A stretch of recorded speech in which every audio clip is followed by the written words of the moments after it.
दोस्तों, महाराष्ट्र के deputy CM Eknath Shinde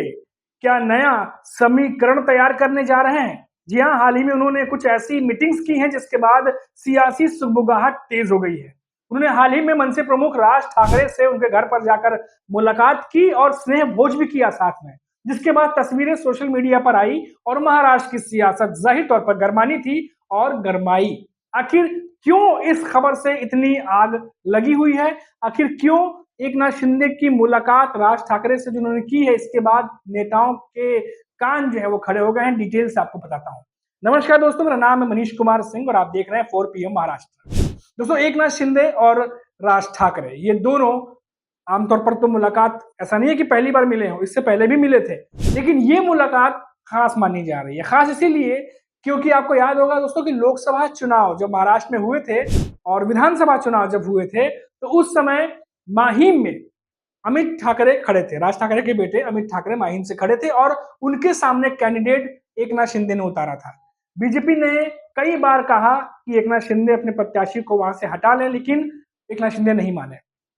नतीजा ये हुआ कि अमित ठाकरे को वहां से हार देखने को मिली, लेकिन पूरी कोशिश राज ठाकरे ने की थी कि वहां से अमित ठाकरे जीते, जिसके बाद ये अटकलें तेज हुई कि क्या दोनों के बीच में दरारें बढ़ गई हैं? क्या राज ठाकरे जो हैं अब वो एकनाथ शिंदे से दूरी बना लेंगे?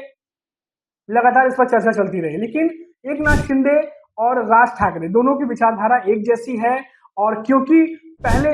उनका एक ही पार्टी से कनेक्शन रहा है और राज ठाकरे से जब उनकी मुलाकात हुई तो खबर ये भी आ रही है कि बाला साहब के यादों पर भी उनसे आपस में उन्होंने बातचीत की है। लेकिन ये मुलाकात जो है वो अहम इसीलिए माना जा रहा है क्योंकि एकनाथ शिंदे की शिवसेना भी इन दिनों असहज महसूस कर रही है महाराष्ट्र की सियासत में, क्योंकि बीजेपी जिस तरीके से अपना वर्चस्व और एक-एक स्टेप आगे बढ़ाती चली जा रही है और जिस तरीके से एकनाथ शिंदे 2022-23 के मुकाबले 24 के बाद खासतौर पर बात करें तो 25 में ऐसा लग रहा है कि बिल्कुल एक तरीके से साइड होते चले जा रहे हैं। तो ये जो दिन पर दिन जो अपना रुतबा बढ़ाना या अपना वर्चस्व बढ़ाना ये चलता चला जा रहा है और कई जगह पर ये लग रहा है एकनाथ शिंदे की पार्टी को और उनके नेताओं को कि उन्हें दरकिनार किया जा रहा है और इसी वजह से ये हो सकता है कि राज ठाकरे से जो उनकी मुलाकात है इसे नए नजरिए से देखा जा रहा है, क्योंकि अभी बीएमसी चुनाव है, फिर स्थानीय निकाय चुनाव है, तो उन चुनावों में भी क्या एकनाथ शिंदे नया समीकरण बना सकते हैं, इस पर भी जो है वो बातचीत अब शुरू हो गई है।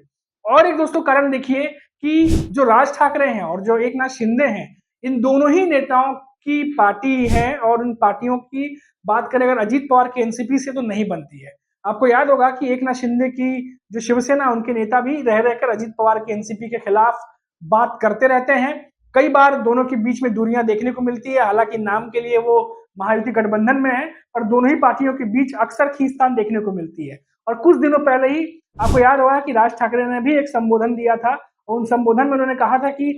अजीत पवार की जो 41 सीटें आई हैं और शरद पवार की जो एकदम से कम हो गई, ये जो गैप था जीत हार का, इसको लेकर के भी राज ठाकरे ने कई सारी बातें कही थी कि इतना डिफरेंस कैसे आ सकता है, क्योंकि शरद पवार एक मजे हुए राजनीतिज्ञ हैं और अजीत पवार जो है इतने बड़े मार्जिन से विधानसभा चुनाव में जीत गए, इसको लेके भी बहुत सारी बातें उन्होंने कही थी। तो कहीं ना कहीं ये जो बात है कि दोनों की जो विचारधारा वो एक जैसी है, दोनों जो है किसी कई पार्टियों को जो नापसंद करते हैं वो दोनों के साथ साथ चलते हैं, जो तमाम चीजें जो है वो सामने आ रही हैं। अब ऐसे में बार बार ये सवाल उठ रहा है कि क्या एकनाथ शिंदे ये कदम उठा सकते हैं, क्या कुछ बड़ा समीकरण पैदा कर सकते हैं महाराष्ट्र में? इसकी पूरी पूरी गुंजाइश जानकार भी जता रहे हैं। अब इसके पीछे कारण क्या हो सकता है, क्योंकि देखिए दोस्तों, जैसा मैंने आपको बताया कि बहुत समय से एकनाथ शिंदे बार बार ये खबर आती है कि वो बीजेपी से नाराज चलते रहते हैं। हालांकि राजनीति में जो चीज दिखाई देती है अक्सर वैसा होता नहीं है और आमतौर पर जब भी एकनाथ शिंदे बात करते हैं मीडिया से, जब भी उनसे ये सवाल पूछा जाता है वो हमेशा ये कहते हैं कि हमारे बीच सब कुछ ठीक है और जो भी मुद्दे होंगे हम आपस में बात करके सुलझा लेंगे, क्योंकि हम शिकायतें नहीं करते, हम विकास पर काम करते हैं। अब ये बातें तो कहने के लिए बड़ी और सुनने के लिए अच्छी लगती हैं, लेकिन क्या भीतर वाकई ऐसा है? क्योंकि जो रिपोर्ट्स आ रही थी, क्योंकि अभी कुछ दिनों पहले अमित शाह देश के गृह मंत्री जब महाराष्ट्र पहुंचे थे तो उनके साथ में बहुत सारी मीटिंग्स हुई थी महायुति के नेताओं की, जिसमें अजित पवार भी शामिल थे, उसमें देवेंद्र फडणवीस भी शामिल थे, एकनाथ शिंदे भी शामिल थे। लेकिन फिर बाद में खबर आई कि जब अमित शाह का दौरा हो गया, रायगढ़ वो जा चुके थे, वहां से जब मुंबई से उनको निकलना हुआ तो उस दौरान फिर से एकनाथ शिंदे वहां पहुंचे और बिना प्रायर प्लानिंग के या पहले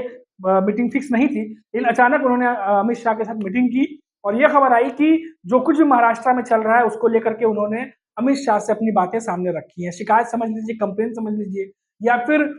समझ लीजिए कि जो असहज वो महसूस कर रहे हैं इन दिनों, उसको लेकर के बातचीत की, ऐसी रिपोर्ट्स आई और माना गया कि जो पहले पावर का बंटवारा था, जो मंत्रियों के जो मंत्री जो बनाए गए थे, उसको लेकर के पहले एकनाथ शिंदे की शिवसेना नाराज चल रही थी और फिर बाद में जो फंड है, जो फंड का वितरण है, उसको लेकर के भी नाराजगी एकनाथ शिंदे की शिवसेना में थी और ये तमाम बातें जो है वो एकनाथ शिंदे अमित शाह के सामने रखना चाहते थे और लगातार ये रिपोर्ट्स आ रही हैं कि इस मीटिंग में ऐसी बातें हो सकती हैं या की गई हैं। हालांकि ये दोनों ही मंत्री, ना अमित शाह ना ही एकनाथ शिंदे ने मीडिया में आके कुछ भी साफ किया है कि उनकी मीटिंग में दोनों के बीच में क्या बातचीत हुई है और ना ही इनके मंत्रियों ने जो है आके बताया है कि दोनों के बीच में क्या बातचीत हुई है। लेकिन जो रिपोर्ट्स है उसके मुताबिक ये जरूर है कि महायुति के भीतर जो असंतोष की स्थिति है, जो नेताओं की नाराजगी है, उसको लेकर के बात हुई है, जैसी रिपोर्ट्स आ रही हैं।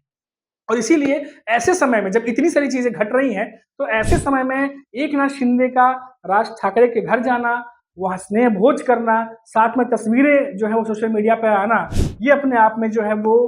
खबर बन रही है। क्योंकि जैसा कि मैंने आपको बताया कि आने वाले समय में निकाय चुनाव भी हैं, उसके बाद बीएमसी चुनाव भी हैं और क्योंकि इन चुनावों में क्षेत्रीय पार्टियों का प्रभाव बहुत ज्यादा रहता है और खासतौर से निकाय चुनाव, बीएमसी चुनाव ऐसे चुनाव हैं जिसमें शिवसेना का बोलबाला रहा है और बीएमसी में हमेशा से उद्धव ठाकरे की शिवसेना जो पहले एक हुआ करती थी, हालांकि अलग होने के बाद अभी तक तो चुनाव हुए ही नहीं है, काफी समय बीत गया है, लेकिन जब एक हुआ करती थी तभी भी शिवसेना का बोलबाला था, उनका वर्चस्व था और चाहे वो बीजेपी हो, चाहे वो एकनाथ शिंदे हो, चाहे अजित पवार हो, सभी जानते हैं कि बीएमसी चुनाव, निकाय चुनाव में उद्धव ठाकरे की शिवसेना को टक्कर देना इतना आसान नहीं होगा जितना कि पहले के चुनाव में था, क्योंकि ये एक अलग तरीके का चुनाव होता है और इसमें हमेशा से शिवसेना का पलड़ा भारी रहा है। लेकिन कुछ भी कहा नहीं जा सकता क्योंकि इस बार भी शिवसेना दो हिस्सों में बटी हुई है और एकनाथ शिंदे भी अपनी तैयारी कर रहे हैं, दूसरी तरफ उद्धव ठाकरे ने भी अपनी कमर कस ली है और दोनों ही नेताओं के जो कह सकते हैं टारगेट में, दोनों ही नेताओं का जो एम है वो कोंकण का एरिया जो है वो बताया जा रहा है कि कोंकण के एरिया पर कैसे अपना जो है वो पूरा कंट्रोल किया जाए, किस तरीके से वहां पर अपनी पहुंच और ज्यादा बढ़ाई जाए, उसको लेकर के स्ट्रेटेजी और प्लानिंग जो है वो चल रही है। उद्धव ठाकरे पहले ही अपने